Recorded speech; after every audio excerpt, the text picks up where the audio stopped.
এইভাবে সবগুলা শেষছিলাম। কাকুরা কি বানাইছেন? দেখছেন মজা। মুই একটু খাই দেই। বিসমিল্লাহ। কাকু এই মশলাটা পার, আজকে মশলা বানানি সব। আচ্ছা কাকু ঠিক আছে, পারতে আসি। কাকু মশলা ধরেন। আজকে খামু মোরা মশলা বানানি।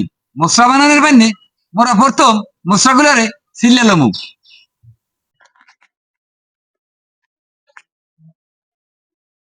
মশলা ছেলা শেষ।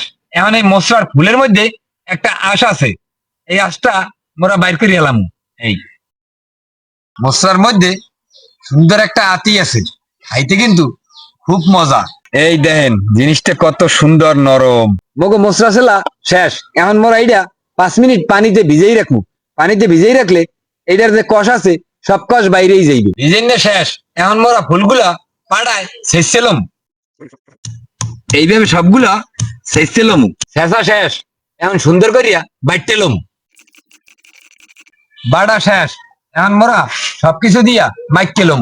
প্রথম দিমু পরিমাণ মতো লবণ। এখন দিমু কয়টা টালা মরিচ। এখন দিমু একটু ট্যাঙ্গা, এ কিন্তু মোর গাছের। এখন মরিচ আর ট্যাঙ্গা একসাথে দলিয়ে লমু।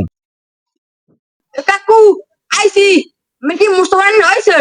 ও আইসো, হইছে, আয় আয় আয়। সবকিছু বানাই না শেষ।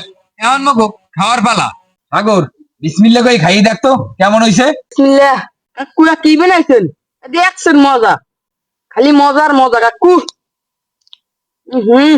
আসল লাগছে, মজা হইছে। মুই একটু খাই দেই। বিসমিল্লাহ। আলহামদুলিল্লাহ ভালোই তো হইছে। দর্শক আমরা খাইতে যাই, আপনারাও এরকম বানাই খাইবেন। যারা গ্রাম অঞ্চলে আছেন খুব ভালো লাগবে। ভালো থাকেন। আসসালামু আলাইকুম।